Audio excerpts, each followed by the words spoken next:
नरेंद्र मोदी जी का एक और बीजेपी का एक नारा था, 70 साल में कुछ नहीं हुआ।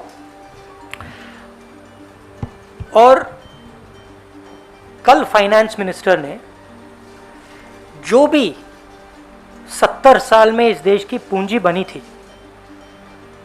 उसको बेचने का डिसीजन ले लिया है।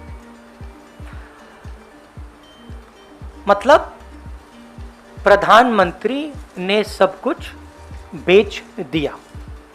अब मैं ये हिंदुस्तान के युवाओं से कहना चाहता हूं,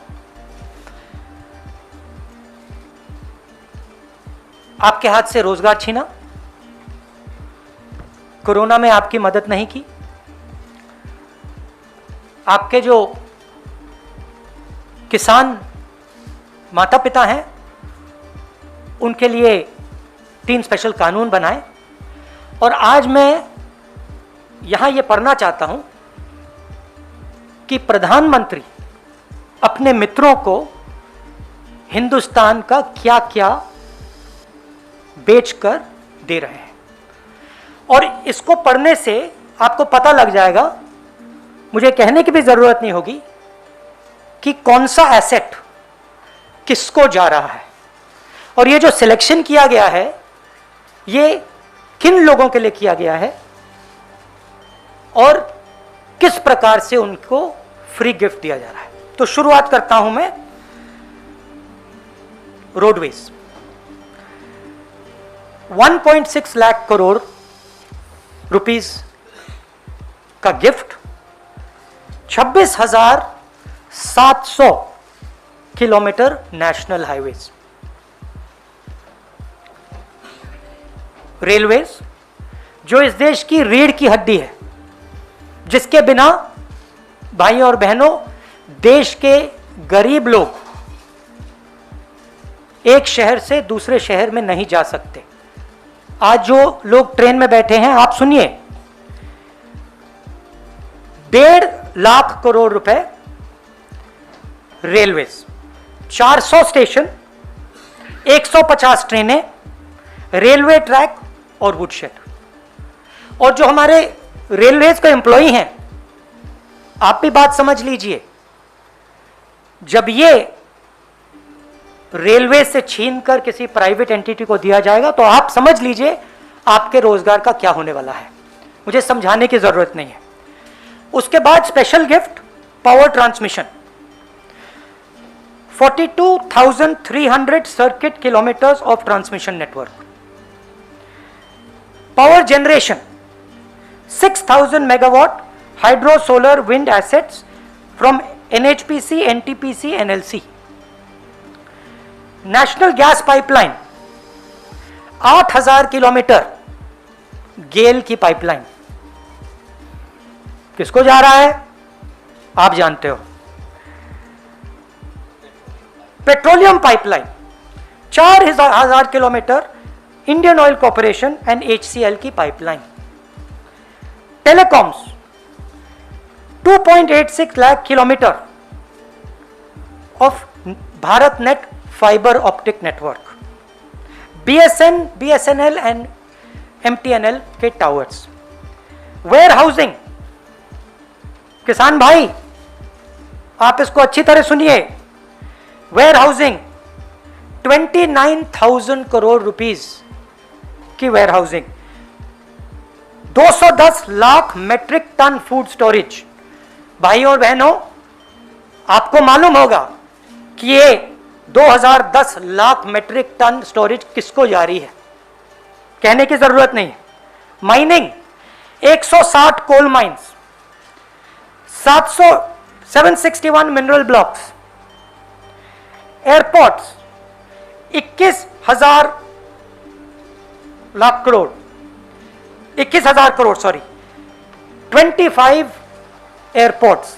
किसको जा रहा है आपको मालूम। Ports, 13,000 crore, 31 projects, 9 ports. किसको जा रहा है आपको मालूम। Stadium, 11,000 crore, 2 national stadium. अब देखिए, ये जो एसेट्स हैं इनको बनाने में 70 साल लगे हैं, और इनको बनाने में हिंदुस्तान की जनता ने लाखों करोड़ रुपए अपना पैसा डाला है। ये पूरा का पूरा 3-4 लोगों के हवाले किया जा रहा है। आपसे कहा जा रहा है भाई और बहनों, क्या नाम दिया इसका, क्या कहते हैं इसका? नहीं, वो एक लाइन थी, नेशनल मोनेटाइजेशन पाइपलाइन।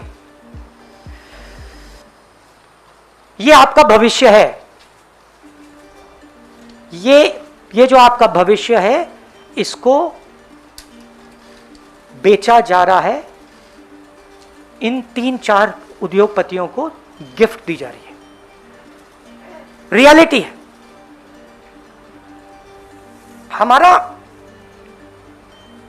हम प्राइवेटाइजेशन के खिलाफ नहीं है, हमारा प्राइवेटाइजेशन का लॉजिक था। लॉजिक मैं आपको बता देता हूं। सबसे पहले जो स्ट्रेटेजिक इंडस्ट्रीज हैं उनको प्राइवेटाइज नहीं करा जाता था।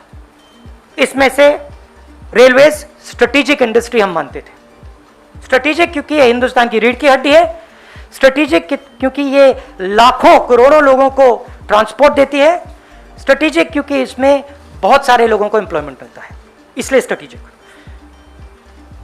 दूसरी बात, जो इंडस्ट्रीज क्रॉनिकली लॉस मेकिंग होती थी उनको हम प्राइवेटाइज करते थे।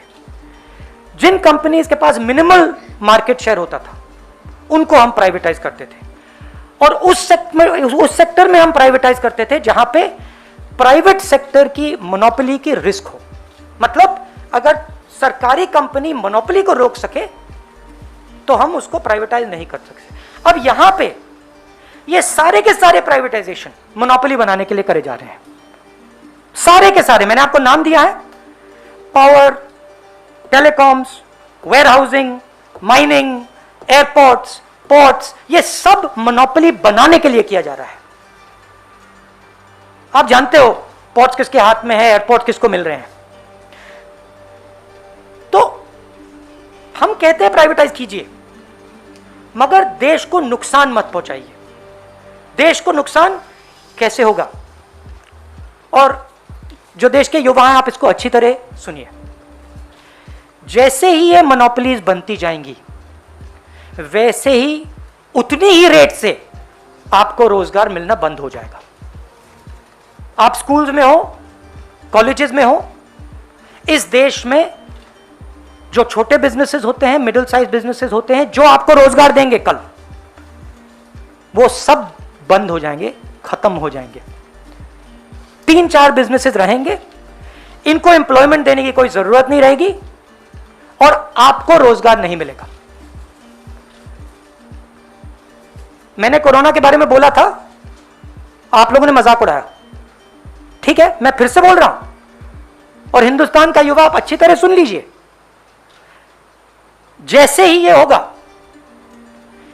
वैसे आपको रोजगार मिलने का चांस खत्म हो जाएगा। ये हिंदुस्तान की पूंजी बेची जा रही है, मगर ये आपके भविष्य पर आक्रमण है। नरेंद्र मोदी जी अपने 2-3 उद्योगपति मित्रों के साथ हिंदुस्तान के युवा पर आक्रमण कर रहे हैं।